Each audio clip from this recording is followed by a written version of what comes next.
শুধু নির্বাচনের মাধ্যমে গণতন্ত্রের পথ উত্তরণ সম্ভব নয়, প্রয়োজন রুলস অ্যান্ড গেমসের পরিবর্তন বলে মন্তব্য করেছেন জাতীয় ঐকমত্য কমিশনের সহ সভাপতি আলী রিয়াজ। আর রাজনৈতিক দলের নেতারা মনে করেন, রাজনৈতিক দলগুলোর মধ্যে কৌশলগত কারণে মতভেদ থাকলেও দেশের স্বাধীনতা সার্বভৌমত্ব ধরে রাখতে জাতীয় ঐক্য জরুরি। রাজধানীর এক গোলটেবিল বৈঠকে তারা এসব কথা বলেন। বিস্তারিত প্রতিবেদনে। রাজধানীর একটি হোটেলে সংস্কার বিষয়ে এক জরিপের উপর গণতান্ত্রিক বাংলাদেশের ভবিষ্যৎ, জনমানুষের ভাবনা ও প্রত্যাশা শীর্ষক গোলটেবিল আলোচনার আয়োজন করা হয়। এতে অংশ নেন জাতীয় ঐকমত্য কমিশনের সদস্য, রাজনীতিবিদ সহ সমাজের নানা স্তরের মানুষ। সোশ্যাল মিডিয়াতে আলোচনায় সংস্কার বিষয়ে পক্ষে বিপক্ষে নানা মন্তব্য উঠে আসে। বক্তারা লেজুর ভিত্তিক রাজনীতি বন্ধের পক্ষেও মত দেন। জনগণ যেই ধরনের রাজনীতি দেখতে চায়, জনগণের যে আকাঙ্ক্ষা আছে, সেই জায়গায় যাতে রাজনৈতিক দলগুলো কাজ করে। এই লেজুর ভিত্তিক ছাত্র শিক্ষক এবং শ্রমিক সংগঠনগুলোর বিধান আর কিওতে থাকবে না। সংস্কারের নামে আগামী নির্বাচন যাতে ব্যাঘাত না ঘটে, সেদিকেও সজাগ থাকার আহ্বান জানান রাজনৈতিক দলের নেতারা।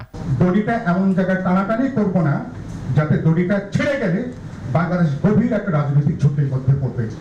আমরা একটা বিশেষ বাস্তবতায় উপনীত হয়েছি যেটা সংবিধান ব্যাখ্যা করতে পারছে না। সেই কারণে সুপ্রিম কোর্ট আমাদের ব্যাখ্যা করেছে ডক্ট্রিন অফ নেসেসিটির জায়গায়।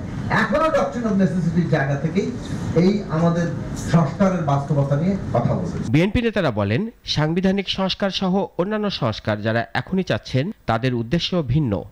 সামনে যাতে অনাগত কাল ইনফিনিটিভ পিরিয়ড পর্যন্ত এই রাষ্ট্রটা বহাল থাকে, স্বাধীনতা থাকে, সেই জন্য আমাদের জাতীয় ঐক্য দরকার। সেই জাতীয় প্রশ্নে আমাদের ঐক্য দরকার। আমরা পলিটিক্যাল প্রশ্নে, আদর্শগত প্রশ্নে মতভিন্নতা থাকবে, সেই জাতীয় ঐক্যটা সৃষ্টি করার একটা সুযোগ এই জুলাই গণঅভ্যুত্থান আমাদেরকে দিয়েছিল। আর জাতীয় ঐকমত্য কমিশনের সহসভাপতি বলেন, নাগরিক সমাজের প্রতিনিধি সহ সবার সাথে কথা বলেই সংস্কারের রূপরেখা দেওয়া হয়েছে, কিন্তু কেউ কেউ তা ভিন্নভাবে উপস্থাপন করছেন। ট্রানজিশন নির্বাচনের রিকোয়ারমেন্ট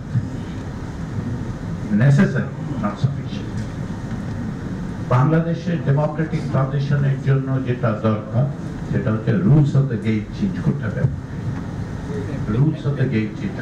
প্রতিষ্ঠান তৈরি করতে হবে।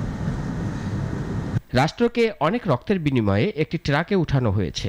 এখন সাংবিধানিক আইনি কাঠামোয় রূপ দেওয়া প্রয়োজন বলেও জানান বক্তারা। মূল অস্ত্র হয়ে ওঠে এবং সেটার ভিত্তিতে আমরা দ্বন্দ্ব। রাশেদুল কাদির, নাগরিক, ঢাকা।